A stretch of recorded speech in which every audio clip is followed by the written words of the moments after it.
What am I supposed to talk about? If you don't want me, what am I supposed to talk? Hello everyone, I hope you are well and you are safe during this difficult time. Today, I'm with the captain of the Aston Villa Ability Counts team, Connor Sherry. Connor, how are you? Yeah, Liam, I'm not too bad, thank you. And hello to all the Villa fans who are listening to our podcast. Yeah, thanks for having me on, Liam. No problem. How are you coping during lockdown? Where are you currently self-isolating? Well, I'm not too bad with it at the minute with isolation. I'm missing my football quite a lot, to be honest. But it's life. We have to follow what Boris is saying to us. But yeah, missing the football, and what I'm doing at the minute is just doing a lot of exercises and keeping myself fit, eating healthy foods, trying to keep my diet to a good routine. Yeah. Very good. So due to the fact that the country, of course, is on lockdown, for what we knew as normality has drastically changed due to the virus. How well have you adapted, do you think, to this new way of living? Yeah, it's obviously people didn't really know a lot about this coronavirus before it came quite worse. But yeah, it's like my routine now. I have to kind of change my routine now. It's like what I used to do. I used to get up a lot and get things ready and go to college and after college I would go to football training every Mondays and even sometimes on the Wednesdays as well, believe it or not. But yeah, since it happened, and obviously it's kind of changing different routines. So it's like now just like get up in the morning, have breakfast and then chill out, like looking after my family at home, doing my homework from college. And yeah, it's like that routine now, to be honest. Just like, you have your breakfast, chill, dinner, chill, and tea's like basically just chill again, and then you just wait till you go to bed, really. Yeah, so most importantly, talking about the football, with a lockdown comes many restrictions, including not being able to watch Aston Villa for months and playing the sport that you love for Aston Villa Ability Counts. How much have you missed constantly participating in football-related activities? To be honest, Liam, I am missing it really badly so much. Yeah. Because it's like football is like one of my biggest passions, and obviously I love playing it, and especially watching the games as well at Villa Park, because I've been a season ticket holder now since I was 5, and now I'm like 20. So I really miss the atmosphere, like watching the games, and even playing, just miss hanging around with my teammates, even the coaching staff. Yeah, it just feels weird. But recently, now we just keep in contact on the Zoom meetings and just see how everyone is, and even my teammates say they're missing it as well, and just hopefully soon, hopefully it goes back to normal. But it would take time for sports to go back to normal. You are the captain of Aston Villa's Ability Counts team, with Ability Counts being a fantastic programme set up by Aston Villa, providing inclusive, accessible football for everyone, no matter their disability. Now, let's look back at your childhood, though, Connor. If you don't mind, please can you explain to everyone listening what your disability is and your first memories as a child with this disability? Okay, so it's actually going to be quite remember this. Okay, so obviously with my needs, I have a learning disabilities, so like autism. I do have a bit like mental health problems around like anxiety, depression. Obviously, with all the disabilities, so have you heard of club feet? I have not, no. Okay, so club feet is a bit like cerebral palsy. Okay. And I was born with that when I was born. So yeah, even my right hip is out of place as well, believe it or not. Wow. But I don't feel no pain though when I play sports, so it's normally fine. But so in my childhood, I did find it very difficult to try and get into sports, and I wasn't really doing much in the summer holiday. So my mum once just went to Villa Park. I think she went to the ticket office to speak to people about going to a away game. But obviously there was a lady who said this to my mum about, there's this football thing going on at the Villa Indoor Academy, and the man in charge of it, his name is Nigel. And and obviously since then, my mum took me to the training sessions, and ever since then, I've been there since 2005. So I've been the longest serving player there at the minute. and I'm really enjoying it so much. Sounds great. So you are a positive guy, as I've seen on your social media pages. Yeah. How important is it that no matter what the circumstances are, to always look on the brighter side of life? Right, with me, it's like I just try and be positive every like single day in life, especially when it comes to like football. And obviously, I always put like positive, good messages on like on social media, so like Facebook and Twitter and even Instagram, believe it or not. And I just get really like good messages from all the Villa fans on Twitter and saying, keep up with the good work with your football, and and yeah, been saying that. It's really helped me, to be honest. And since then, like I have had a few Villa fans, believe it or not. A year ago, when I went to watch Villa, it was like a League Cup round one against Yeovil, and I went to that game. And obviously, two Villa fans just come past me and just said, "Oh, excuse me a minute, if you don't mind me asking, are you like Connor Sherry, like on Twitter, like for the Villa?" I thought, yeah, that's right, I'm Connor. And obviously that really like made my day so much, and it's like it feels like I'm really like, famous now recently. I think with disability football now, it's like from the past, it wasn't really that popular, but like now, since I've putting stuff onto my social media stuff about what I do, and obviously it's getting a little bit more popular now.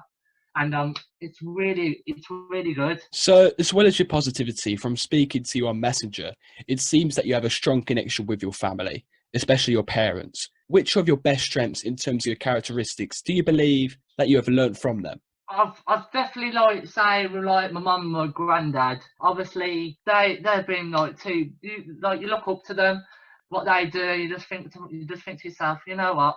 I just want to be like them, that kind of person in life.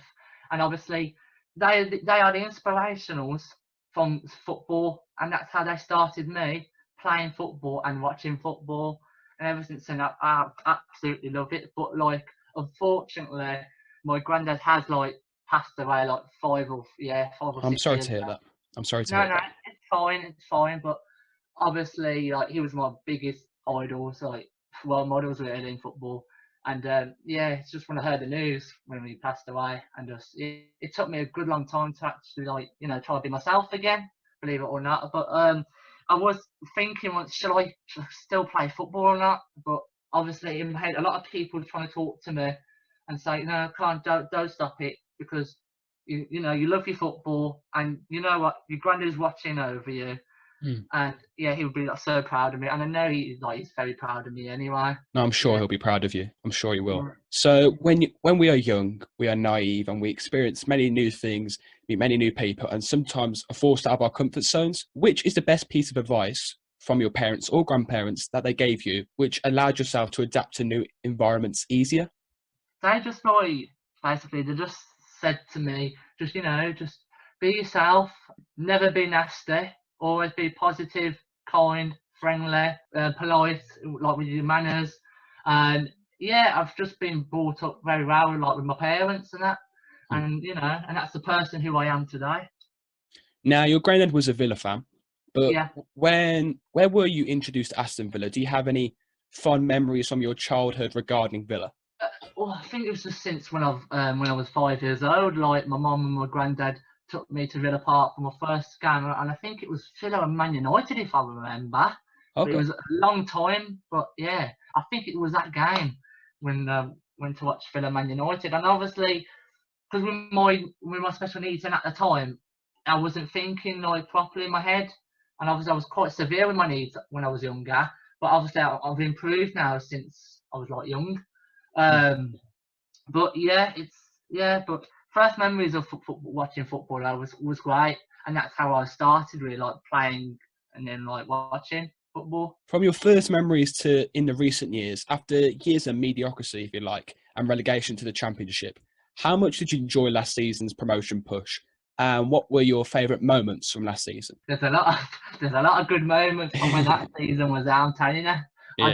I just loved every minute of that promotion season. I was just full of beans every time. I would just keep saying to myself, "Oh, one day we're going to get there, get to Wembley, get promoted to Premier League." And I was right, we actually did. And I did have favourite players as well at the bit, especially Tammy Abraham, Al Ghazi, Tyrone Mings, John McGinn. When I started out, like favourite players, and they're such good professional footballers as well. Even like on the pitch and even off the pitch, so nice people. But yeah, my good memories just being at Wembley Stadium and winning the Championship player final. And I've got to say, Dean Smith, really good manager. And I know I did, to be honest, a little bit. I did felt sorry for Bruce though at the time, because he did do well in his first season at Villa, but then I think the second season it didn't really work out. So obviously we did have to make a change at the time. I thought to myself, Dean Smith would be the one. It was time for a change then, though, to be fair. Yeah, it has to be in football. But yeah, good memories just being at Wembley Stadium winning the Championship playoff final. So, as well as last season, what are your other favourite Aston Villa-related memories as a fan? Oh, wow. Big question. Favourite memories? Ooh, definitely beating Birmingham City. That's another one. A good memory of, I think, was it 4-5-2 now when Alan Hutton scored that? 4-2 at home, yes, yeah. Yeah, 4-2 at home, yeah. That was my another good memory. That was an absolute great game. Especially seeing Alan Hutton doing being like a Scottish messer, just going round. It was fantastic. It was fantastic. It was just, mate, I just couldn't believe that at all when that went in. It was absolute scenes, yeah. It was. Yeah. So, from following you again on your social media pages, it seems as if your connection with, as you call it, the Villa family is very strong. How important is it to you that you continually socialise with fellow Villa fans? Yeah, I think, I just really love being on Twitter every day and seeing all the good positive messages what Villa fans give me on Twitter when it comes to my Sunday football matches, even like my training sessions. It's good that they keep up to date with me, really. It's just how I am, and yeah, and I do the same as well to them, just reply back. And yeah, it's just such a great feeling. Like, this club is like a family, a Villa family football club. We're all in it together, and we just love Aston Villa. I agree. Yeah. I definitely agree. So for me, attending as well as playing football games can be like a perfect distraction from real life. But in your opinion, when going through rough periods in your life, can Aston Villa, especially the ability counts, help you maintain a positive state of mind? So obviously recently, we all have been chatting on Zoom meetings. So the younger team I've been on them just to see how they are, and even regular chats with the adults who I play with as well. And we just have a good chat, really, just talk about football, well, with the Villa's football and even our football. And, we're just all missing it so much. But I just keep saying to them, it's going to take a long, long time to actually get back to football. Yeah. And you just see how it goes, really. But as I say, I've been at Villa now about 15 or 16 years. And obviously at the Villa, all the players who I know, who I played with and against, saying how important I am as a player, and I'm like a role model to the younger kids, and even the under 16s, who a few of the players who actually come up to the adults eventually. Because I know next season, I had a chat with a manager who I know, Nigel, and he's saying to me, Con, you've got a big job to do next year, and I'm giving you the captain's armband again for next season, and you're going to help out with a few of the young kids who are coming up. So, they will look up to me, and I'll be giving them loads of advice and that. Just be with them all the way, really, till next season. I am good next season, yeah. Let's talk about your captaincy. What characteristics do you possess which you believe make you a great captain? So there's a great defender who I actually look up to when I'm playing at the back, because I play right back, you see. Okay. And I do have role models as well who normally kind of plays in that position.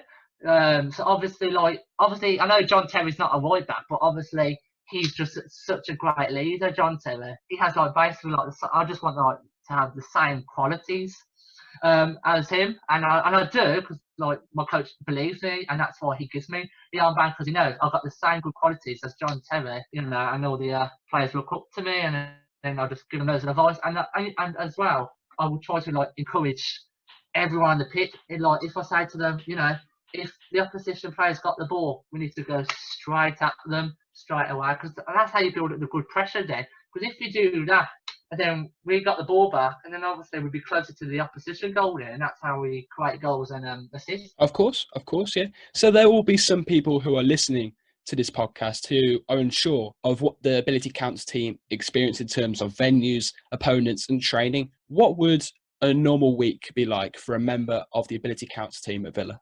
Okay, so basically every Monday night, so it's about like this time really, it starts about 6:30 and finishes about 8:00.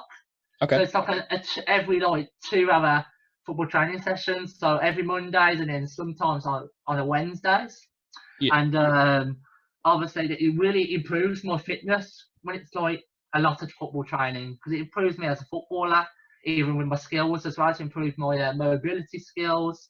And it helped me a lot. And obviously, especially playing like in Sunday matches as well, because obviously I play in 2 different football leagues.